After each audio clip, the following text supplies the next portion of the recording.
Mga kaibigan, hindi ito isang pagsasanay lang. Sa wakas, may direktor na ang I Am Legend 2. Bibida sina Will Smith at Michael B. Jordan sa mga pangunahing papel at malapit na ang simula ng shooting. Kulang ang salitang kapana-panabik para ilarawan ito. Kaya sa susunod na ilang minuto, pag-uusapan natin ang lahat ng sunod-sunod simula sa pinakaimportanteng balita. Eksklusibong iniulat ng news portal na Collider na ang sequel ng sikat na post-apocalyptic movie na ito ay ididirect ni Steven Caple Jr. At hindi ito galing lang sa kung sinong insider dahil mismong isang mamamahayag ng kanilang outlet ang nag-interview sa direktor at siya mismo ang nagkumpirma nito sabay bunyag ng ilang detalye. Kung pamilyar sa inyo ang pangalang Steven Caple Jr., hindi kayo nagkakamali. Madalas siyang mapag-usapan sa ating mga video tungkol sa Transformers dahil ilang beses niyang sinabi na handa siyang bumalik para sa sequel ng Rise of the Beasts. Oo, siya nga ang nagdirect ng pelikulang iyon na para sa marami ay hindi naging ganoon kaganda at patuloy pa ring binabatikos ng mga fan hanggang ngayon. Dahil sa pagkadapan ng pelikulang iyon na naantala ang buong franchise, pero may iba pang kwento sa likod nito. Balita na palaging nakikialam ang studio sa paggawa dahil gustong-gusto ng mga boss na madaliin ang crossover kasama ang mga sundalo ng G.I. Joe. Kaya pinilit ni Kong isama ang mga ito sa kwento. Hindi ito nagustuhan ng direktor at sinabi pa niya sa isang interview na babalik lang siya para sa sequel kung papayagan siyang gawin ito ng walang kasamang ibang franchise. Siguro kung binigyan siya ng mas malawak na kalayaan sa paggawa, hindi sana nagmamakaawa ang mga boss ng Transformers ngayon kay Michael Bay na bumalik. Pero nangyari na ang nangyari. Bukod pa riyan, kasama rin sa mga nagawa ni Caple Jr. ang Creed 2, kung saan niya unang nakasama si Michael B. Jordan. Hindi man ito isang obra maestra, naghatid naman ito ng klasikong Rocky IV nostalgia at magandang drama sa e-sport. Kaya masasabing mahusay naman si Steven Caple bilang direktor, kahit hindi siya kasing sikat ng direktor ng unang pelikula na si Francis Lawrence. Sa katunayan, noong una ay plano talaga ni Lawrence na bumalik para sa sequel at matagal din itong kinumpirma ng mga insider sa industriya. Subalit ngayon, mukhang magiging consultant na lamang siya sa proyekto. Malalaman natin ang mga dahilan sa desisyong ito sa susunod. Pero malaki ang posibilidad na pinili niyang mag-focus sa Constantine 2 na kasalukuyan ding ginagawa ngayon. At dahil ang pagpapalabas ng I Am Legend 2 ay malamang sa susunod na taon pa mangyayari, ngayon ang pinakamagandang panahon para panoorin muli ang unang pelikula. Ano pa man ang mangyari, ang pagkakaroon ng opisyal na direktor ay isang malaking hakbang pasulong. Dahil karaniwang nangyayari lamang ito kapag aprobado na ang pangunahing kwento, ibig sabihin ay plansado na ang plot at inaayos na lamang ang mga detalye ng script. Bilang paalala, ang script para sa sequel ay isusulat muli ni Akiva Goldsman na siya ring sumulat sa unang pelikula. Hindi na niya kailangan ng pagpapakilala dahil sa kanya galing ang mga sikat na pelikula tulad ng unang I Am Legend, A Beautiful Mind at Constantine. Kaya naman alam na alam niya kung paano bumuo ng magagandang kwento na may mga hindi malilimutang karakter. Kinumpirma rin niya sa isang interview na ang visual style ng sequel ay kukuha ng inspirasyon sa video game na The Last of Us, partikular sa laro mismo at hindi sa serye sa telebisyon. Bagaman sa totoo lang, ang serye mula sa HBO ay napakaganda rin tingnan kahit ngayon, sa kabila ng mga issue sa pagpili ng mga artista. Todo puri ang scriptwriter sa laro noong pumirma siya para sa sequel ng I Am Legend. Sinabi niya na nagustuhan niya kung paano ipinakita ng Naughty Dog ang isang malaking lungsod na ganap na pinamahalaan ng kalikasan at nais niyang ipakita ang New York na tila nilamon ng mga halaman at mababangis na hayop. Bagay din ito sa mga unang balita na nagsasabing magaganap ang kwento 20 taon o higit pa pagkatapos ng dulo ng unang pelikula, kumpara sa walang tao at medyo berdeng New York sa unang palabas na naganap 3 taon lang pagkatapos ng virus. Sa loob ng 20 taon, ang New York ay madaling maging isang tunay na gubat at iyon mismo ang gustong hantungan ng mga gumagawa sa sequel. Siyempre, magbabalik si Will Smith para sa kaniyang tanyag na papel. Kung nagtataka kayo kung bakit buhay pa ang kaniyang karakter, ipinaliwanag ng estudyo sa simula pa lang na gagamitin nila ang alternate ending.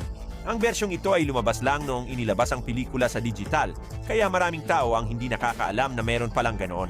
Sa bersyong ipinalabas sa mga sinehan na siyang napanood ng marami sa atin, nagtapos ang kwento sa bayaning kamatayan ni Robert Neville, kung saan ibinigay niya ang vaccine kay Anna at sa anak nito, itinago sila at pinasabog ang kaniyang sarili kasama ang mga infected. Ang alternate ending na unang binalak bilang nag-iisang katapusan para sa unang bersyon ng pelikula ay ibang-iba dahil hindi namatay si Neville doon. Pinalaya niya ang infected na babae na ginagamitan niya ng eksperimento. Ibinalik ito sa alpha male at umalis ng lungsod kasama si Anna.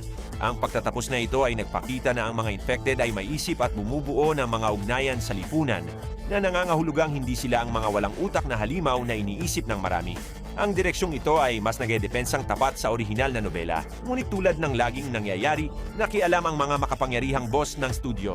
Matapos magdaos ng ilang test screening ng unang bersyon sa mga piling manonood, nakita nila na ang happy ending ay masyadong madaling hulaan. Dahil dito nawala ang drama sa pelikula at halatang-halata na naghahanda ito para sa isang sequel kaya nagpasya silang mag-shoot muli ng bagong katapusan.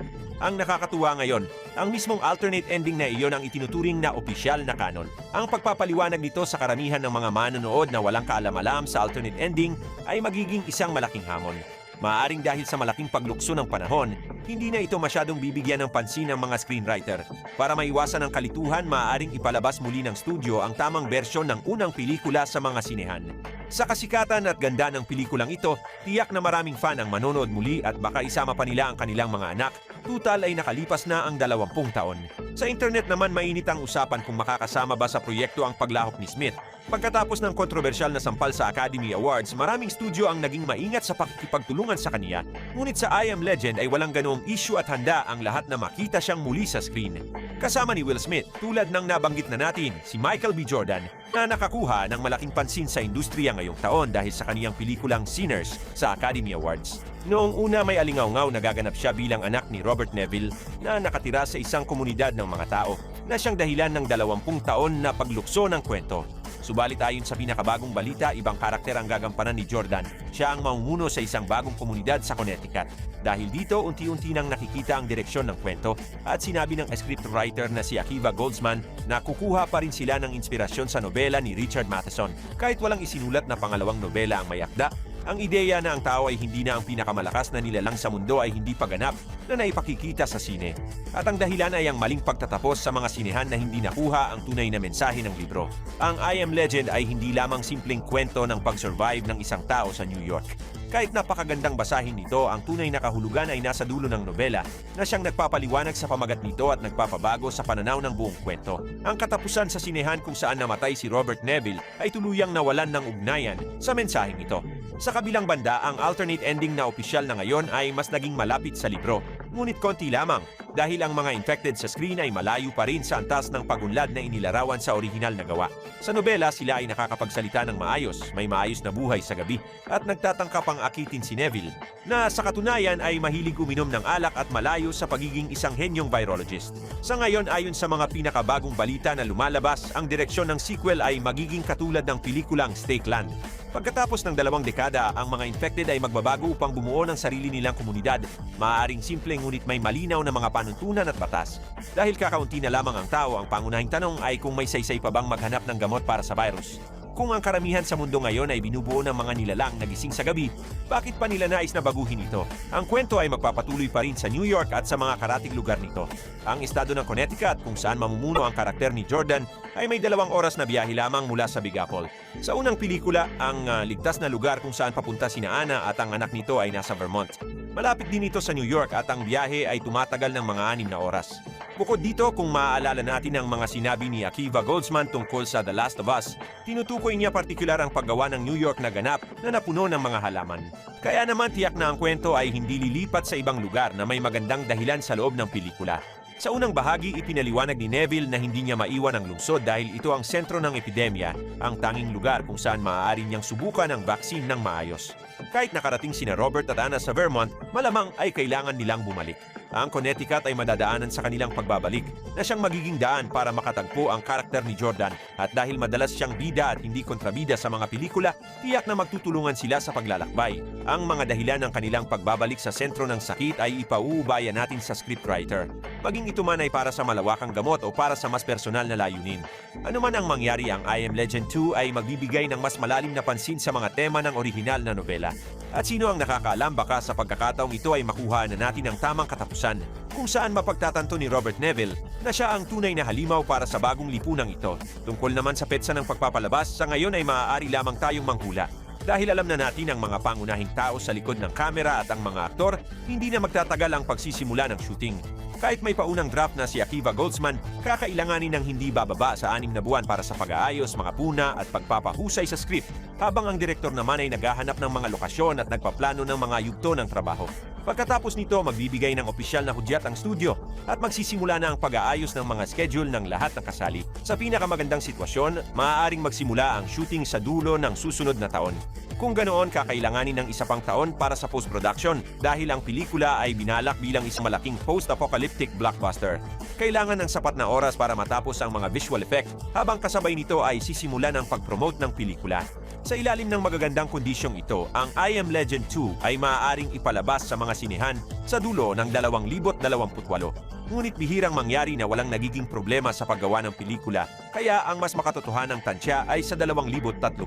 Sa ngayon, ang magagawa lang natin ay magabang ng mga bagong balita. Tiyak na tatanungin ng mga mamamahayag ang mga aktor at direktor sa mga interview at baka may magsalita sa kanila at magbunyag ng ilang detalye. Huwag kalimutang i-share sa mga comment ang inyong mga inaasahan sa sequel na ito kung sa tingin ba ninyo ay kailangan talaga ng I Am Legend ng pangalawang bahagi at kung kaya ba nitong tapatan ang ganda ng unang pelikula. Iyan lang muna para sa araw na ito, magkita-kita muli tayo sa susunod na mga video.